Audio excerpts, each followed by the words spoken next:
안녕하십니까? 이 세션에 오신 모든 분들 환영합니다. 이번 세션은 아시아발 과학기술과 혁신을 활용한 인도의 수출 확대 방안입니다. 오늘 여러분과 자리를 할 수 있어서 매우 기쁩니다. 특히 우태희 전 산업통상자원부 차관님 모실 수 있어서 너무 기쁘고요. 그 외에도 지금 여러분들께서 자리를 같이 하고 계십니다.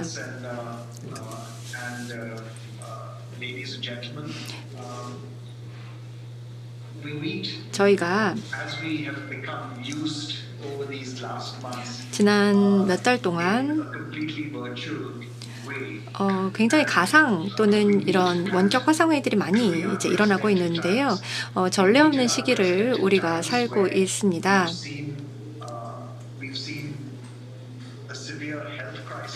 심각한 공중보건의 위기가 있어서 전 세계 모든 국가들이 영향을 받고 있습니다.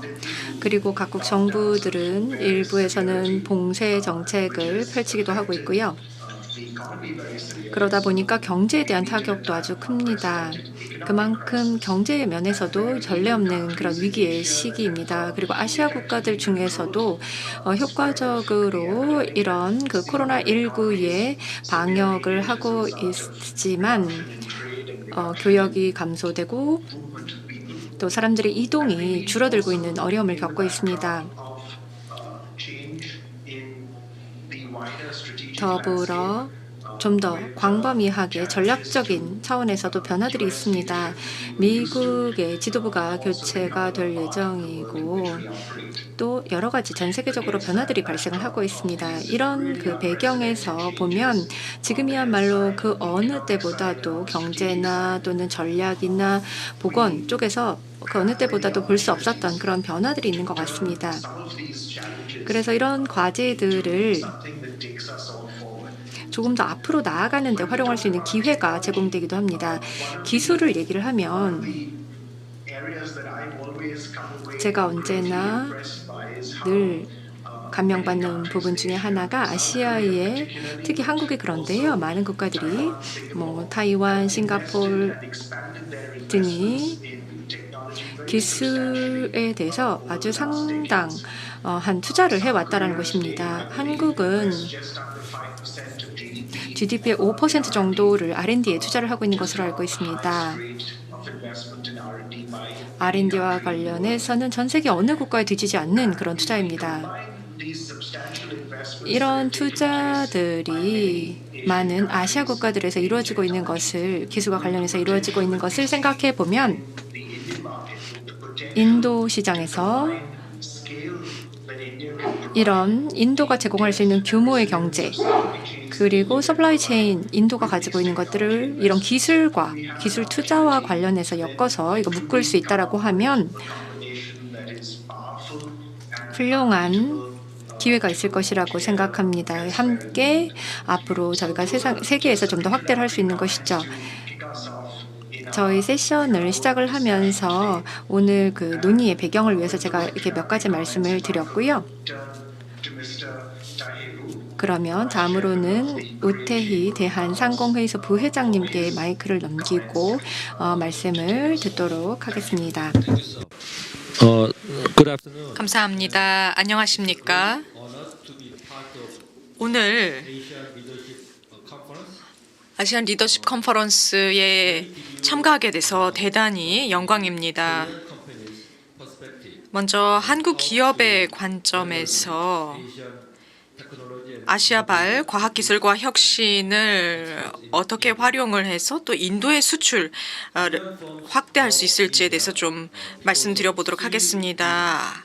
한국의 기업들은 인도를 매우 사랑합니다. 크게 세 가지 이유가 있는데요. 첫 번째로 인도의 인재가 너무 훌륭하기 때문이고요. 두 번째, 인적 자원이 훌륭하기 때문이고 두 번째, 13억 인구가 아주 인구가 일단 매력적이고요. 그리고 또 정부의 지원이 상당하다는 점입니다. 모디 총리께서는 메이크 인 인디아 정책을 적극적으로 추진하고 계시고 이것이 법인세율을 15%로 낮추는 등 굉장히 많은 인센티브가 지금 추진되고 있어서 기업들이 인도로 많이도 진출을 하고 있습니다. 저는 총리실로부터 주 단위로 이 뉴스레터를 이메일로 받고 있습니다. 그래서 총리실에서 굉장히 많은 사진과 더불어서 이 뉴스레터를 보내주고 계신데요. 이 총리실의 대외 협력팀이 정말 훌륭하게 업무를 수행하고 계신 것 같습니다. 이 점에 대해서 높이 평가드리고 싶고요. 지금 무역 보호주의 그리고 국제적인 관계에 있어서의 좀 긴장 관계들이 좀 있기 때문에 그러다 보니까 이 글로벌 기업들이 또 중국에서 좀 빠져나가는 그런 추세도 보고 있습니다. 이제 워싱턴 DC에 새 행정부가 앞으로 들어서게 될 텐데요. 중국 패싱이 앞으로 한동안은 유지될 것이라고 보고요. 이것이 결국에는 인도 입장에서는 새로운 글로벌 밸류체인 허브로서 부상할 수 있는 기회가 될 거라고 봅니다. 물론 코로나19가 인도 경제에도 큰 타격을 입혔습니다. 2분기에는 23.9%가 하락을 했고 그다음에 3분기는 9.4% 하락을 했죠. 경제 성장률 측면에서 마이너스 성장을 이렇게 연이어서 기록을 했는데 그러나 4분기 같은 경우는 강력하게 이 추세가 반등할 것으로 점쳐지고 있습니다.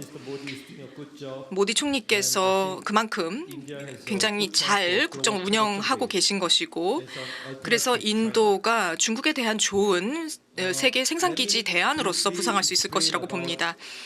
그러면은 제가 잠시 인도에 대한 한국 기업들의 투자 현황에 대해서 좀 말씀드리도록 하겠습니다.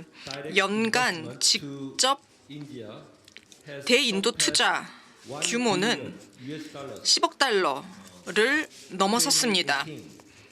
2018년에 넘어섰습니다. 그리고 계속해서 증가 추세에 있습니다.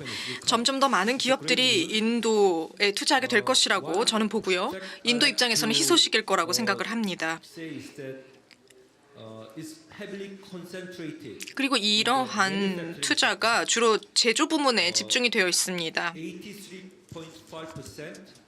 83.4% 그러니까 대인도 한국 투자가 83.4%는 제조업에 집중되어 있고요. 그중에서 21.8%가량이 자동차 그리고 8.8%가 이 전자 그리고 그보다 좀 작은 규모가 이 가전제품 쪽에 집중되어 있습니다. 또 모바일폰 쪽을 보게 되면은요, 삼성이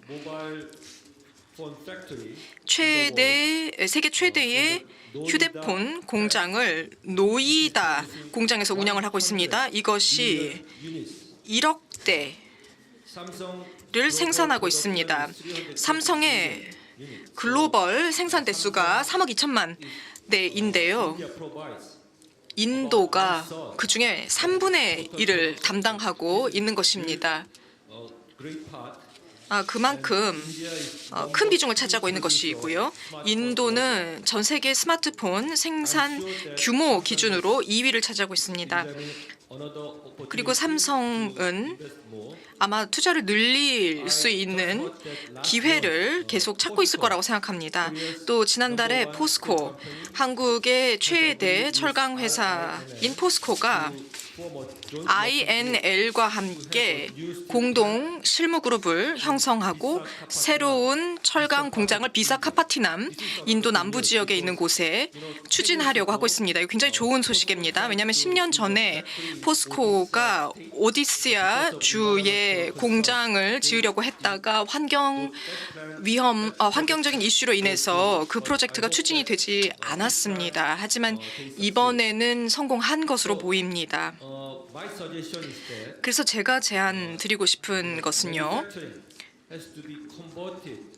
제조가 궁극적으로는 비제조로 좀 전환이 될 필요가 있을 것 같습니다. 그러니까 좀 더 투자 기회가 다변화되어야 될 것 같습니다. CJ 로지스틱스는 한국의 큰 기업인데요. 이 회사가 인도의 가장 큰 물류 회사인 나커를 3년 전에 인수했습니다. 그러면서 굉장히 좋은 성과를 내고 있는데요. 많은 인프라 기업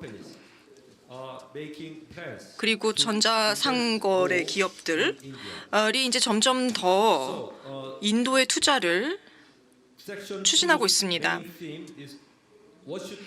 그래서 이번 세션의 주제는 아시아발 과학기술과 혁신을 활용해서 인도의 수출을 어떻게 확대할 것인가 라는 것이 이제 주제인데요. 세 가지 제언을 드리고 싶습니다. 대부분의 한국 기업의 대인도 투자는 대기업에 의해서 추진되고 있습니다. 이것이 앞으로는 좀 더 중소기업에 의한 투자로 또 확대될 필요가 있다고 생각합니다. 대기업들이 더 많이 투자를 하다 보니 대부분의 투자가 하드웨어적인 부분에 집중되고 있습니다. 좀 더 소프트웨어적인 부분에 있어서의 협력이 한국과 인도 간에 만들어질 필요가 있습니다. 그래서 좀 더 많은 중소 기업들이 같이 협력해야 된다고 봅니다. 많은 국가들은 세계 각지에서 경제 활성화를 위해 공적 자금을 사회 자본 그리고 인프라 구축에 투자하고 있습니다. 한국 같은 경우 한국 뉴딜 정책이 있고요. 인도는 메이크 인 인디아 외에 자립 인도, 셀프 릴라이언트 인디아라는 프로그램을 통해서 중소기업에게 공적 자금을 지원하고 있습니다. 이런 이니셔티브들이 양국 간에 같이 공조를 하는데 도움이 될 거라고 생각합니다. 이러한 경기 부양책들을 좀 연계함으로써 양국의 중소기업과 벤처기업들이 함께 협력할 수 있도록 해줘야 된다고 봅니다. 이렇게 함으로써 잠재력이 높은 중소기업들을 성장시킬 수 있을 것입니다. 인도의 훌륭한 인적 자원 그리고 수많은 인재들이 이 소프트웨어 부문에서 또 많이 노력하고 있는 것으로 알고 있습니다. 그래서 우리가 공동 연구를 인공지능, 빅데이터 부문에서 하게 된다면 좋은 성과를 낼 수 있으려 봅니다. 2015년에 모디 총리께서 한국을 방한하셨을 때 양자 합의가 이루어져서 10억 달러의 패키지 그리고 수출 신용 90억 달러 EDCF와 같은 이런 펀드가 조성이 되는데 합의를 했었습니다. 이러한 펀딩이 스타트업 그리고 한국과 인도의 SME들에게 도움이 될 수 있으리라고 생각합니다. 물론 이러한 것들이 실제로 좋은 효과를 내기까지는 좀 시간이 걸리겠지만 좋은 출발점이 될 것으로 보입니다. 경청해 주셔서 감사합니다.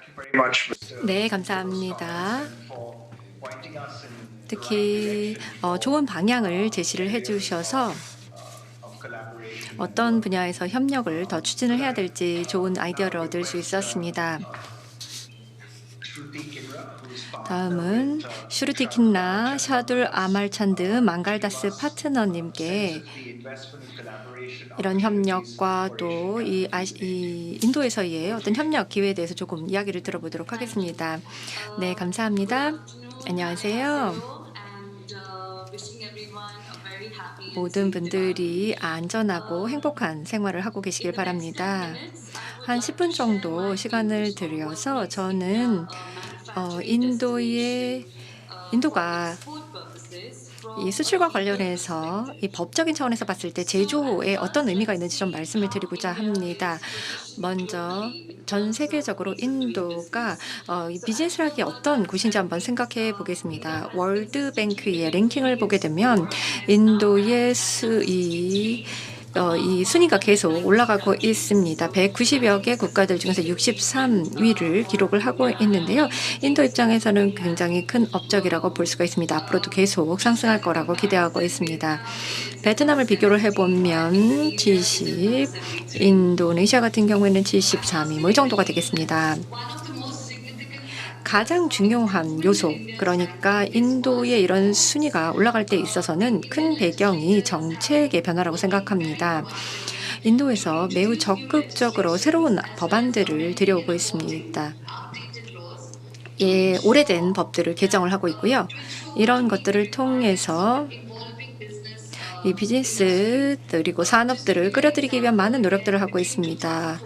2014년, 2019년 비교를 해보면 219개의 법안이 논의가 되었었고요. 그 중에서 100여 개가 넘는 그 법안이 통과가 되었습니다. 19년도를 돌이켜보면 38개의 법안이 올라왔었고 국회에 올라왔었고 그중에서 28개가 이 정기 국회에서 통과가 되었습니다. 아주 높은 비율이었습니다. 이것을 보면 인도 정부가 얼마나 적극적으로 노력을 하고 있는지, 즉 법을 계속 개정을 하고 업데이트를 함으로써 비즈니스들을 좀 더 쉽게 할 수 있게끔 노력하고 있는지 알 수가 있습니다. 주요 법률적인 변화들이 있었고 이것이 이제 외국인 투자자들에게 굉장히 중요한 부분들이 있는데요.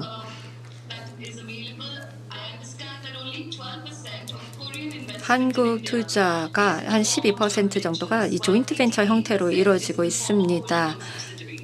그리고 100% 소유 자회사인 형태가 88%입니다. 그래서 한국 기업들이 이제 해외 사업에 대해서 이 통제력을 가지고 가려고 하는 것들을 볼 수가 있는데요.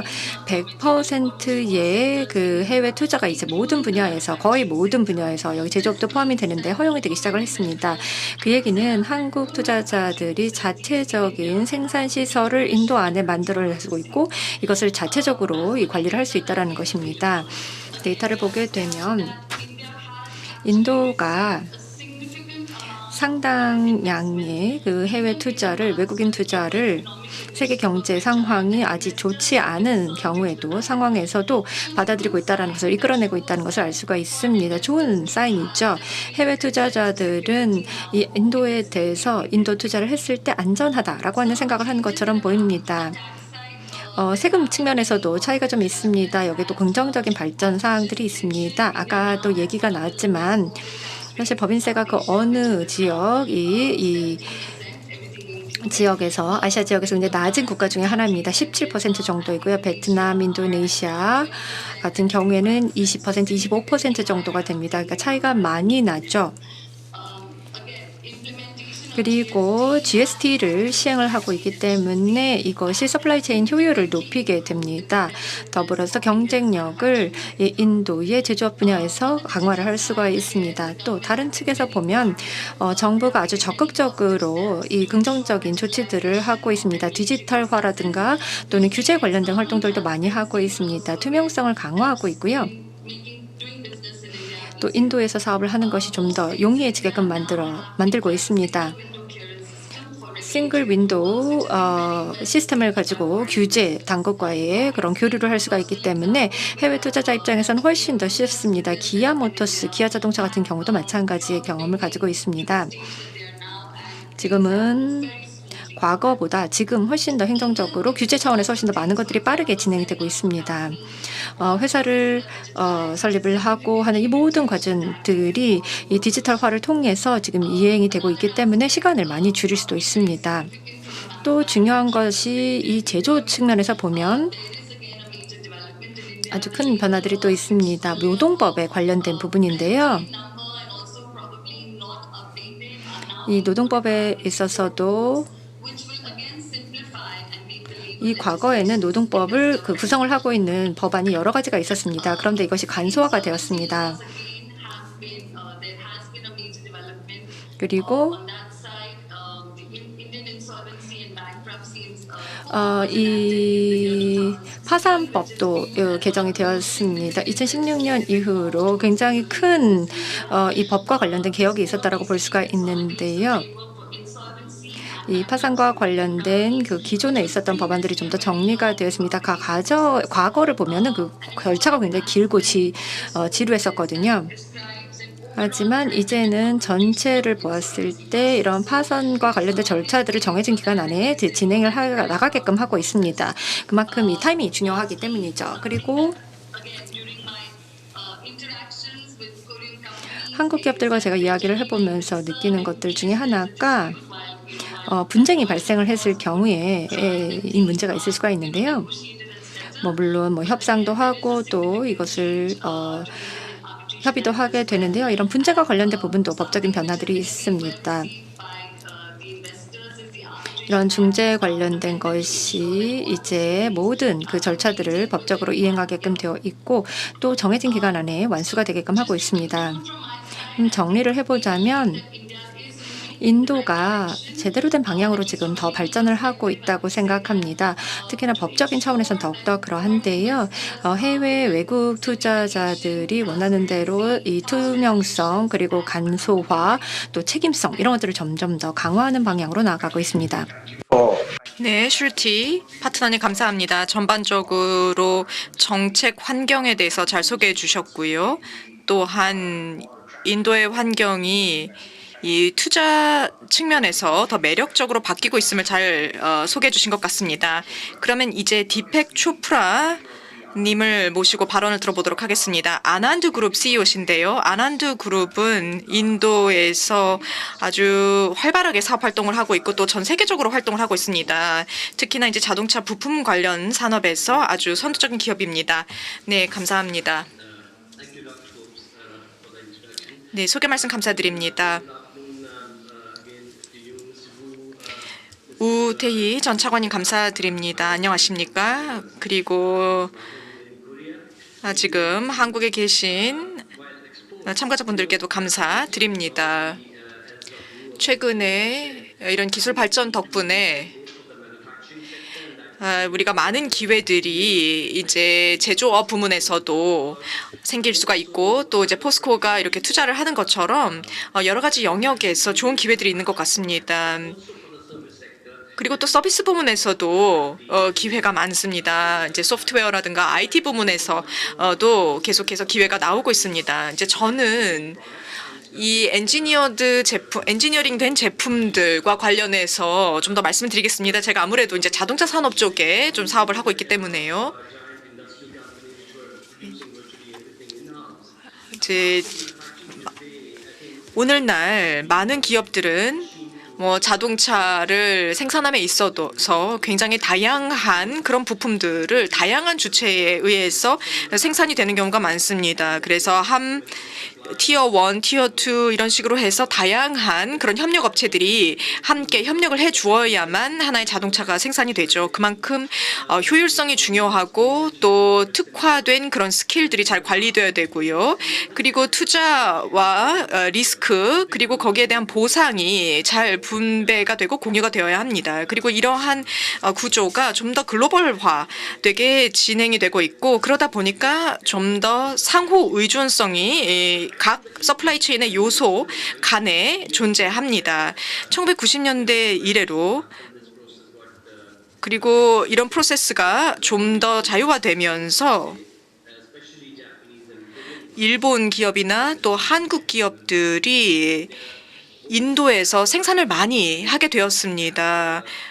그래서 100% 지분을 소유한 형태로 투자를 하는 경우도 있었고요. 또 조인트 벤처 형태로 하는 경우도 있었고요. 또는 기술 라이센스 관계를 맺기도 했습니다. 이게 자동차 부문뿐만 아니라 기계 부품 부문, 그다음에 이제 소비자 가전 부문에서도 그렇습니다.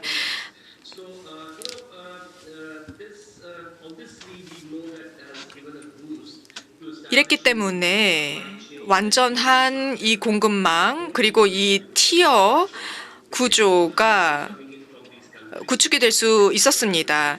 첨단 기술을 이런 한국이나 일본과 같은 그런 선진 국가에서 가지고 들어오고 또 인도 자체에서도 또 많은 R&D가 일어나면서 이러한 발전이 계속 일어났습니다. 그리고 다양한 뭐 식스시그마라든지 TPM이라든지 이런 여러 가지 새로운 기법들이 또 도입이 되면서 인도에서도 굉장히 많은 발전이 일어났습니다.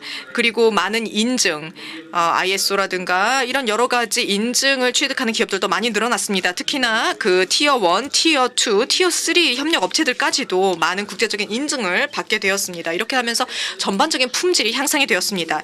2000년대 초반에 이 인도의 로컬 제조 서플라이 체인 같은 경우는 상당히 좀 어려움이 있었습니다. 왜냐하면은 글로벌한 스케일로 가는 것이 아니라 상당히 파편화된 방식으로 생산에 참여하고 있었기 때문에 이런 기회들을 활용하는 데 한계가 있었습니다. 재료비 같은 경우도 글로벌 기준보다 오히려 더 높은 상황이었습니다.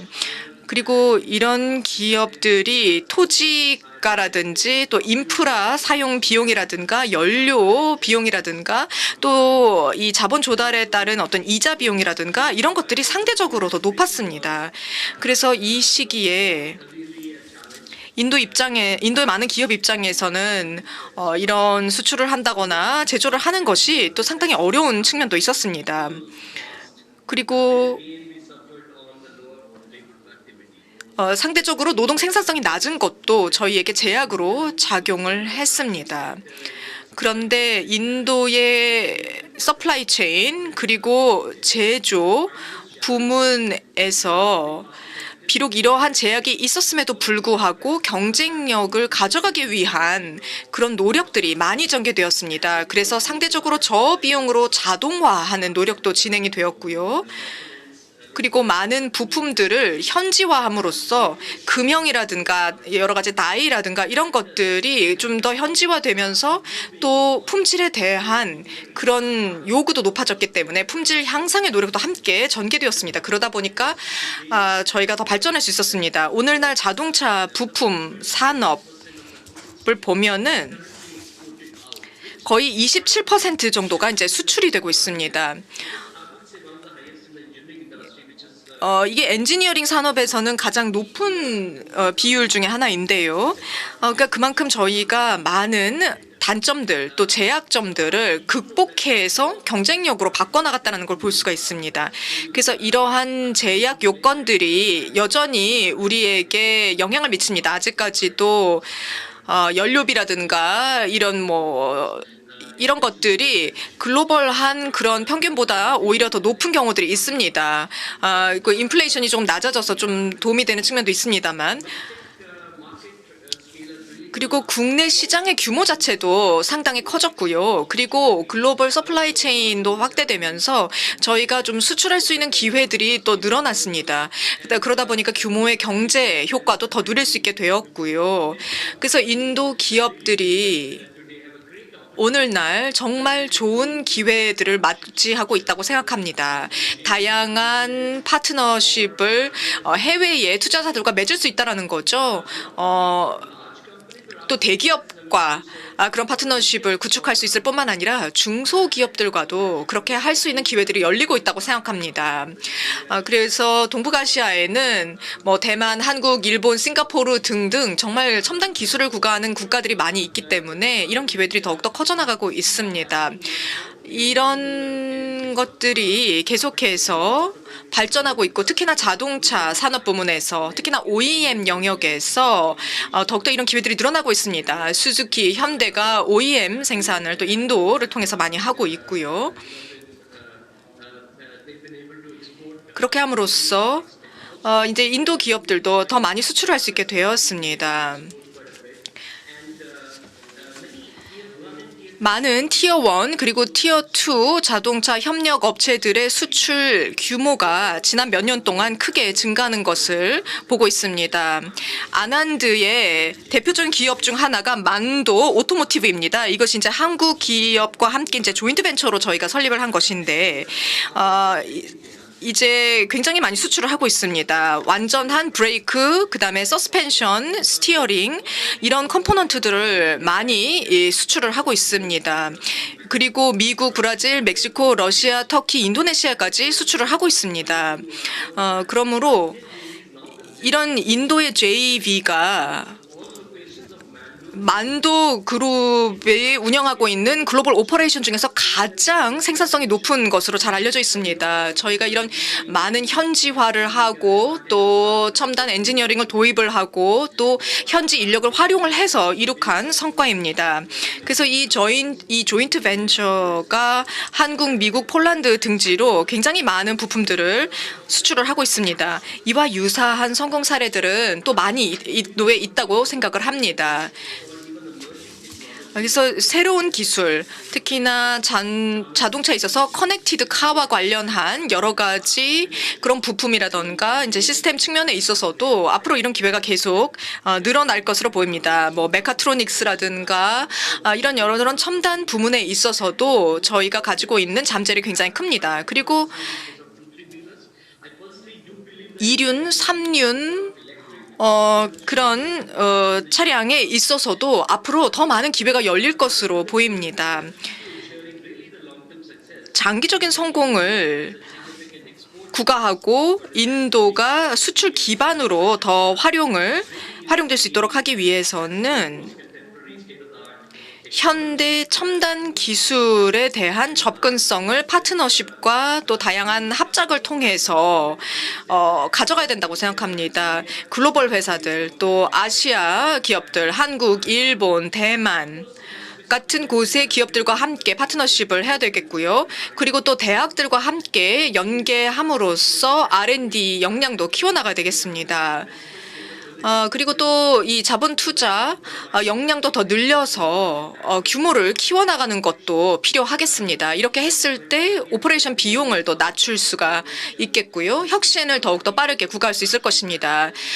그리고 계속해서 글로벌 제조 베스트 프랙티스를 도입하고 또 현지화할 수 있는 부분들은 또 효과적으로 현지화하는 것이 필요하겠습니다. 그리고 계속해서 티어 2, 티어 3 업체들이 또 굉장히 중요하기 때문에 이들이 성장할 수 있도록 도와줘야 될 것입니다. 그리고 저비용 자동화 노력들도 필요하고요. 그리고 이제 최근에 노동법 개정으로 인해서 앞으로 더 우리의 환경은 좋아진다고 봅니다.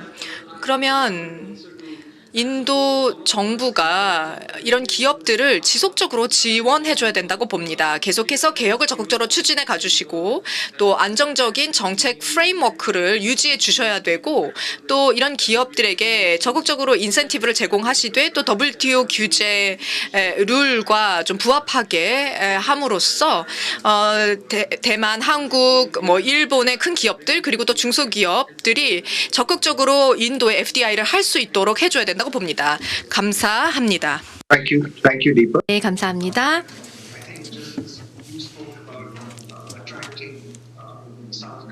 한국 해외 투자를 대외 투자를 인도로 이끌어내는 데에서 많이 말씀을 해주셨는데요. 다음에 말씀해 주실 안일 신하 타타 대우 상용차 최고 운영 책임자께서 아마 어떻게 보면은 가장 큰 이런 그 해외 투자와 관련된 그 관련성을 가지고 있기 때문에 좋은 의견을 나눠 주실 수 있을 것 같습니다. 예, 감사합니다. 소개 감사드리고요. 우태희 부회장님께서 여러 가지 중요한 사안들에 대해서 말씀을 해주신 부분 또 감사드리고 싶습니다. 제가 굉장히 흥미로운 대화들이 오고 가고 있다라고 생각을 하면서 듣고 있었는데요. 저는 타타 대우상용차에 몸을 담고 있습니다. 타타 모터스 같은 경우에는 2004년 대우상용차와 잡작을 하게 됐고요. 그 이후로 굉장히 수익성 있는 그런 비즈니스들을 해왔었습니다. 지난 2년 동안 이 시장이 그렇게 좋지 않았었는데요. 이런 시장을 회복하기 위한 노력들을 하고 있습니다. 또 성공적으로 이루어지고 있다고 생각합니다. 네, 안녕하세요. 전 장관님께 먼저 인사를 드렸습니다. 저희 같은 경우에는 이 타타 자동차에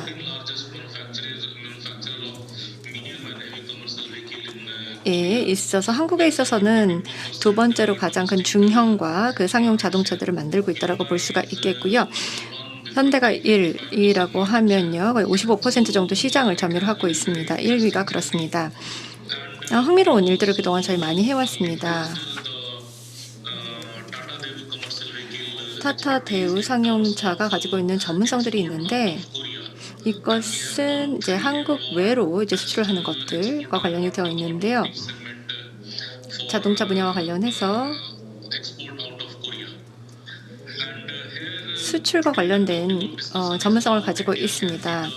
그렇다면 인도가 전 세계를 대상으로 어떻게 이 수출을 확대해 나갈 것이냐, 이런 것들을 좀 고민을 해본다고 하면, 제 경험을 돌이켜 볼 때 타타 대우 한국에서 근무를 했던 것들을 생각해 볼 때 세 가지를 생각해 볼 수 있을 것 같습니다. 우선 첫 번째는 기술인데요. 인도 자동차 분야를 생각을 해보면 규제에 있어서 유로6 규제 대상입니다. 한국은 스텝 D고요. 인도는 스텝 A입니다. 한쪽으로 보면 이 기술과 관련을 해서 이 한국 기업으로부터 많이 배울 수가 있을 것이고요. 젊은 인재들이 기술적으로 굉장히 능력이 많습니다. 그래서 제조업에 있어서 많은 것들을 해낼 수가 있을 것입니다. 그리고 이것을 기반으로 해서 인도에서 전 세계적으로 수출을 해 나갈 수 있을 것입니다. 이게 한국이 될 수도 있고 다른 국가가 될 수도 있겠죠. 그래서 이렇게 규제 완화와 관련된 부분들이 있겠고, 그리고 그 인도가 가진 강점을 활용을 하는 것, 그리고 기술과 관련해서 이런 강점들을 흡수하는 것이 굉장히 중요할 것 같습니다. 그렇게 한다면 인도가 이 제조업의 허브가 돼서 많은 것들을 수출할 수 있을 것입니다. 그리고 법안과 관련해서 계속 그 변화들이 최근에 있었는데요.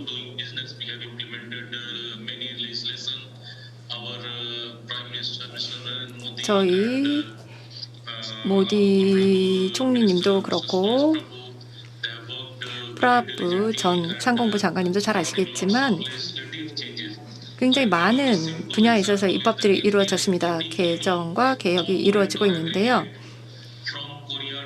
한국에서 인도로, 또 인도에서 한국으로 이 관세와 관련해서는 0%의 관세가 부과가 되는 부분들이 있습니다.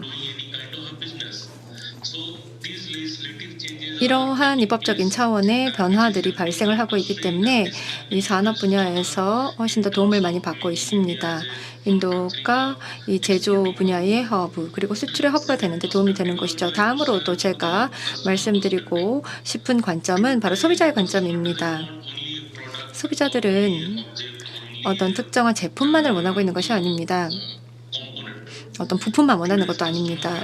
지금의 소비자는 개인이건 아니면 기업 고객이든 사실 아까도 이야기가 나왔던 것 같은데 마음의 평화를 원합니다.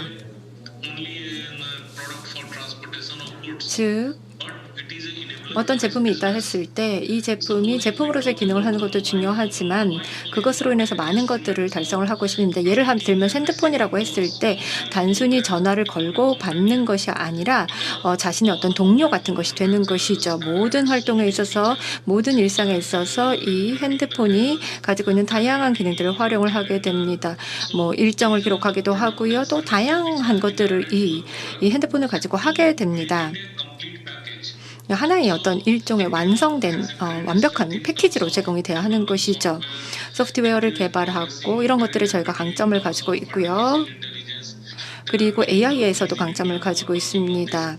인도의 기업들 중에 이걸 개발하고 있는 기업들이 많죠. 그래서 이런 제품을 서비스와 함께 묶어서 같이 잘 전달할 수 있느냐가 굉장히 중요할 것 같습니다. 그래서 소비자들에게 하나의 일종의 완벽한 패키지로서 제공을 하는 게 중요하죠. 그렇게 해서 우리가 인도 밖으로 더 많은 수출을 하게 되면 할수록 브랜드가 강화가 될 것이고요. 그렇게 되면 이 제품이 아니라 브랜드로서 소비자들의 마음에 각인이 되는 시기가 올 것입니다.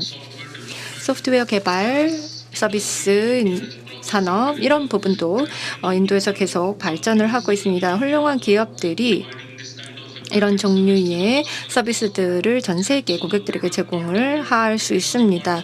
제품, 기술 이런 것들을 서비스와 같이 잘 연동을 시킬 수 있다면, 그래서 하나의 완성된 패키지로서 소비자들에게 제공한다면 인도 제품에 대한 시각이 확실하게 바뀔 수 있을 것이고 전 세계적으로 인도가 수출을 할 수 있을 것입니다. 유럽이 될 수도 있고 또는 동남아 국가 될 수도 있겠고 북미 국가들이 될 수도 있겠죠. 바로 이런 부분들을 저희가 관심을 기울여야 되겠습니다. 또 중요한 것은 바로 지배구조입니다. 아까도 이야기가 나오긴 했습니다만 한국 기업들이 그리고 많은 일본 기업들이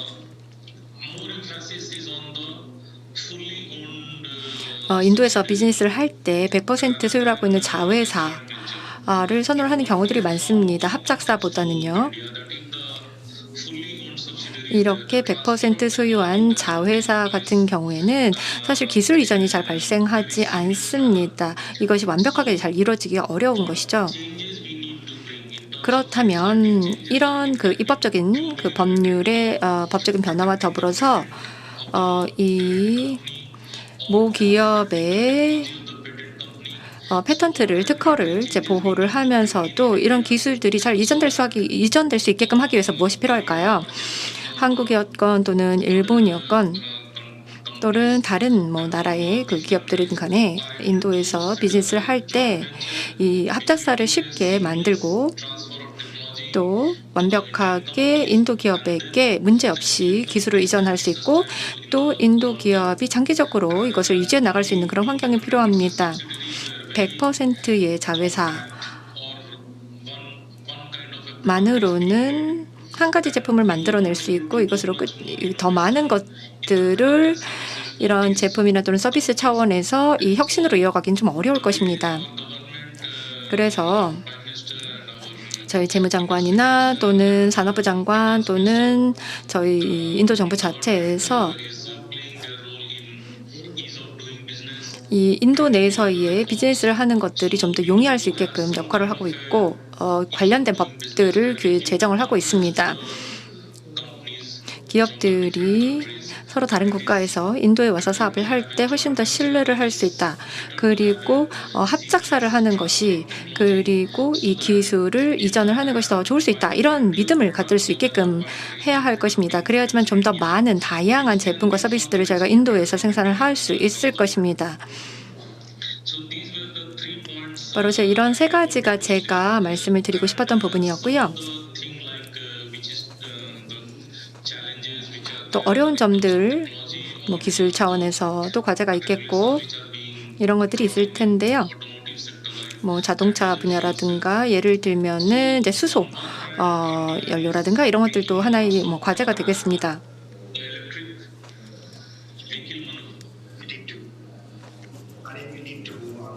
저희가 지금 앞쪽으로 좀 더 진행을 해야 될 것 같아서요. 시간이 많지 않습니다.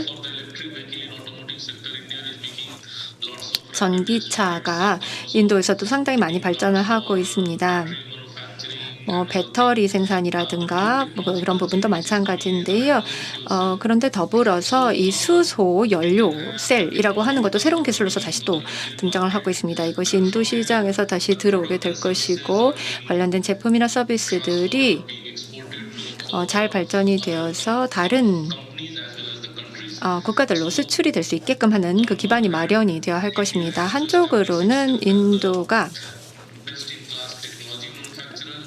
가장 높은 수준의 기술을 가진 어떤 제조를 현장을 만들어야 할 것이고 또 다른 한편으로는 지배 구조라든가 하는 측면에서 기업이 활동하기 좋은 비즈니스하기 좋은 그런 환경을 만들어야 될 것입니다. 더불어서 많은 지식을 가지고 있는 인재들이 있고 또 좋은 서비스 셋업들을 가지고 있습니다. 이것이 금융 서비스가 됐건 어떤 서비스가 됐든지 간에 기업이 비즈니스를 하는 데 있어서 필요한 여러 가지의 서비스들이 잘 제공이 될 수 있습니다. 이렇게 했을 때 인도가 조금 더 수출을 확대하는 데 도움이 될 것입니다. 제가 생각하기에 오늘 공유를 하면 좋겠다. 그래서 중요하다라고 생각을 했던 포인트들은 바로 이것이었습니다. 감사합니다. 네, 안일 최고 운영 책임자님 감사드립니다. 다음은 수레시 프라부 님을 모시도록 하겠습니다. 세계 각지에서 이미 잘 알려진 분이시죠. 저희 CII와도 긴밀하게 많이 일을 해오셨고 또 한국과도 많이 협력을 해오신 분입니다. 아시아를 비롯 세계 각지에서 많이 활동을 하셨습니다. 그리고 현재 G7과 G20에서 셰르파로 인도를 대표하고 계십니다. 수레시 프라부 전 인도 상공부 장관님을 모시겠습니다.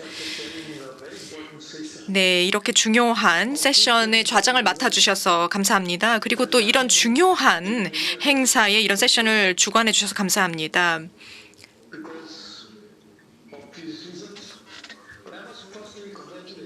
먼저 저는 조선그룹의 방 회장님께 축하의 말씀을 드리고 싶습니다. 정말 훌륭하게 조직을 해주셨는데요. 이 회사가 사실 이렇게 원격으로 진행됨에도 또 세계의 유명 인사분들께서 또 참여하시는 이런 국제 행사를 주최해 주셔서 정말 축하드리고 싶습니다.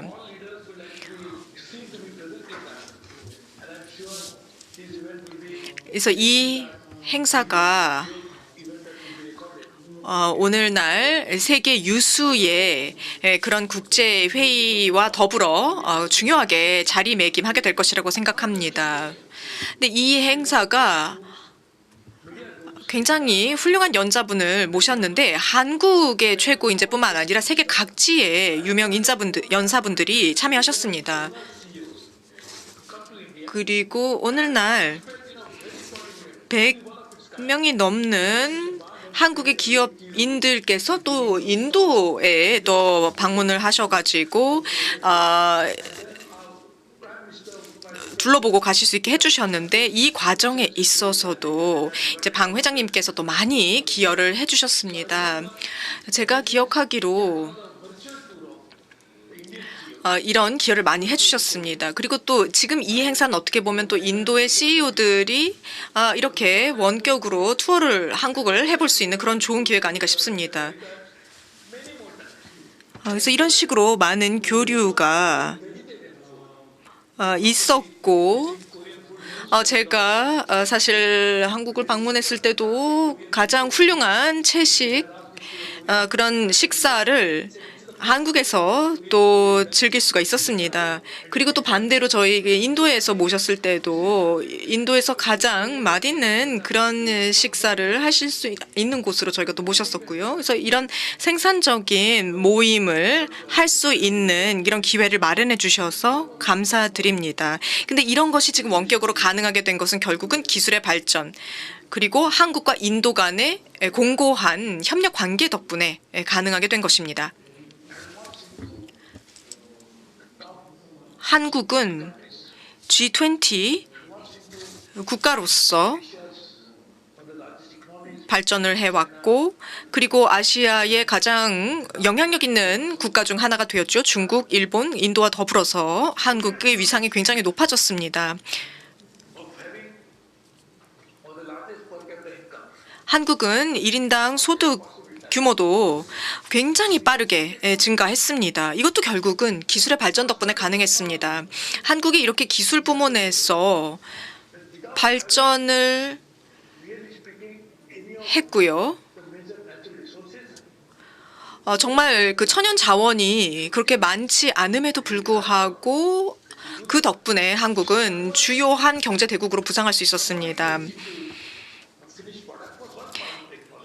물론 이런 그 원자재를 완제품으로 만드는 데 있어서도 기술 발전을 많이 구가했지만 그거 외에도 이제 뭐 전자제품 분야에서도 전자산업 부문에서도 그렇고요. 그리고 또 지금 계속 얘기가 되고 있는 자동차 산업 부문에서도 그렇고 정말 한국이 많이 발전했습니다. 디펙 초프라님께서는 이 자동차 산업 부문에서 아주 전문가시기 때문에 관련해서 또 고견을 말씀해 주셨습니다는 좀 더 포괄적인 차원에서 저는 이 관계에 대해서 말씀을 드리도록 하겠습니다. 한국과 인도의 파트너십에 대해서 좀 말씀드리고 싶은데요. 우리가 어떻게 하면 이 양국 간의 새로운 기술 플랫폼을 구축할 수 있을 것인가가 굉장히 중요한 것 같습니다. He now sits in Blue House with the president of Korea, and he is actually looking at national security issues there. 그리고 So recently, he 제가 최근에 서울을 방문했는데요. 그때 제가 이제 청와대도 방문할 기회가 있었습니다. technology platform. Korea of course is, as I said, 기술 interesting areas of technology. 기술 플랫폼의 수준에 있어서 정말 한국은 굉장히 뛰어납니다. One of the cheapest 그리고 인도 역시 기술 측면에 있어서 굉장히 선구적으로 나아가고 있습니다.